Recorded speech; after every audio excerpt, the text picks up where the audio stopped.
For the love of God, look around you. Everybody's following the same goals. Everyone's chasing the same definition of success. Everybody is following the same playbook. Everybody wants the same thing, that monthly revenue goal. So, how can people expect their customers to not filter them by price when it's the only thing they can differentiate them by? Businesses are becoming commoditized, and AI is making this worse. You can generate anything in seconds. Execution is done for you. And the only thing that was truly ours, truly unique to us humans, our thinking, our minds, is now being outsourced to these robots. So I could give you another tutorial on marketing or on AI, but I don't think that's what we need. I want to show you the number one skill that makes businesses stand out against a swamp of clones out there and makes work feel like play, and by default will make you more money. Here are the 4 reasons why creativity is a skill of the wealthy. Let's go.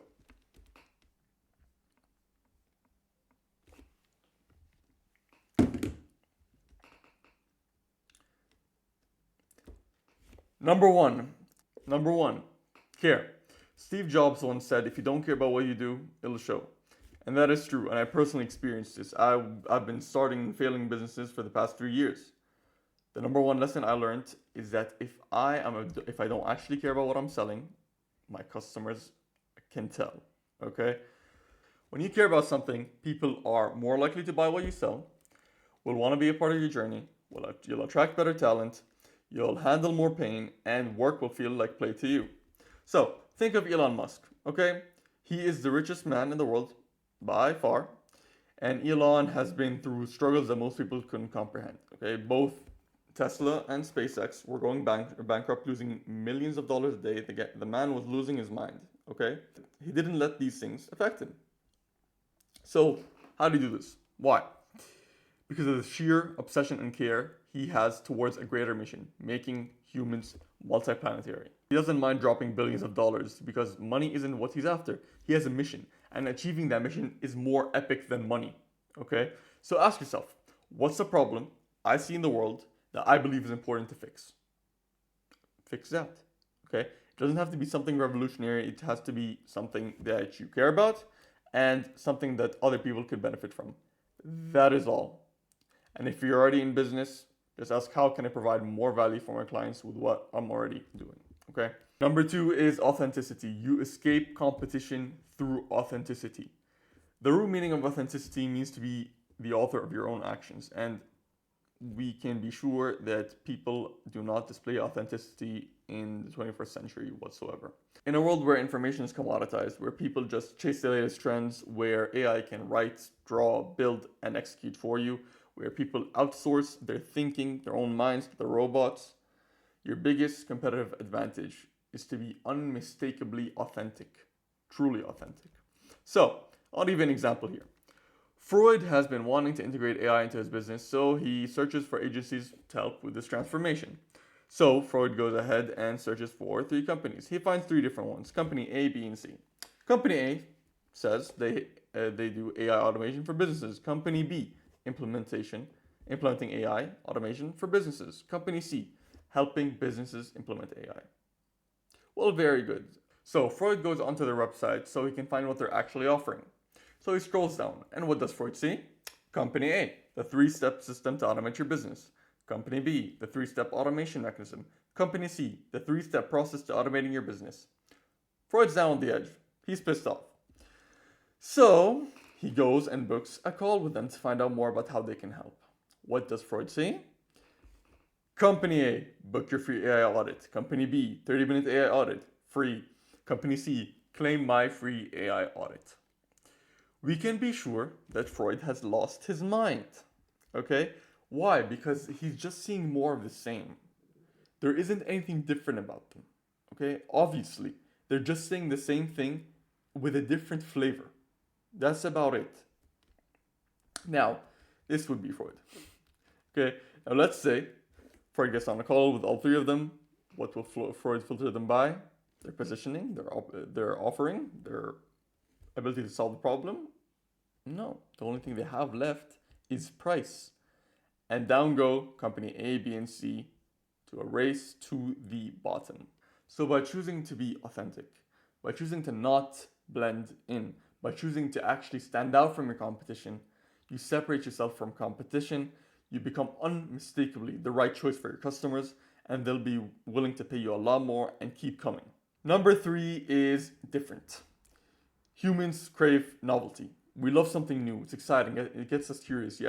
And when attention is scarce, your ability to show people why what you do is different and useful is ultimately how you get paid because you capture their attention. We live in a world of information, okay? So it isn't valuable anymore. Information is actually commoditized now. It's not scarce anymore. So how do you stand out and how do you capture their attention when they're being flooded with information? Our goal here is to make our customers think, well, there's no point in shopping around. We're not going to find anyone better than these guys, right? Right. So an example of this would be Tesla. Tesla didn't compete as a cheaper electric car or a nicer gas car. It redefined the category. So an example here would be Tesla. Tesla didn't compete as a cheaper electric car or a nicer gas car. It completely redefined the category so thoroughly that for years there was no competition. There was no real substitute. Tesla was the only company that would sell electric cars. So what Tesla did is that they positioned themselves in a market of one. Okay, they had no competition. So if people wanted to buy premium electric cars, they could only go to Tesla. Okay? So what's the principle behind differentiation? You want to add a valuable layer to your business that customers can't get anywhere else. They can't just go to competition and get it. Now a few examples here. So in a barbershop, you could add a cold plunge or a recovery lounge attached to the shop. Yes, it feels absurd for a haircut business until it's the only shop men treat as a ritual instead of an errand. Car washes. Unlimited monthly subscription. People thought nobody would pay for a flat fee to wash a car too often, turned into the industry's biggest growth model. HVAC. A before it breaks text alert on system age plus filter schedule. Homeowners assume HVAC companies only show up when something's already dead. Being the one that reaches out first becomes the only one that they trust. So the most powerful one I've personally seen is having your own proprietary method and actually attaching a unique product like a software or an app to it. And this works for any business, no matter how small or big. You could be a taxi driver and have a unique concierge service. You'll stand out against every other taxi driver, and that's for sure. So by doing this, you provide something truly useful and valuable to your customers. You get customers to keep coming to your business. You get customers to want to pay you a premium. You make competitors irrelevant and you enhance your reputation. I'd say it's pretty worth it. So number 4 is progress. This is the biggest one and the most important one, and it ties the 3 previous points together. So how has humanity progressed before? By creating something new and valuable to the world. So here's a short story for you. Before the Renaissance, human progression was stagnant. The last great creations and inventions was the water wheel in the 1800s and the windmill in the early 1100s.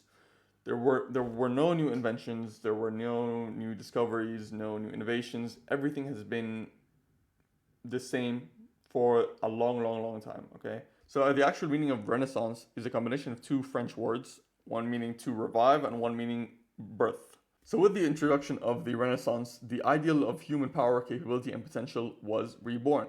So during the Renaissance, many discoveries and inventions and innovations were introduced, such as the printing press, the inexpensive paper and pencil, the astrolabe, the large sailing ship, the long-range cannon, the mechanical clock.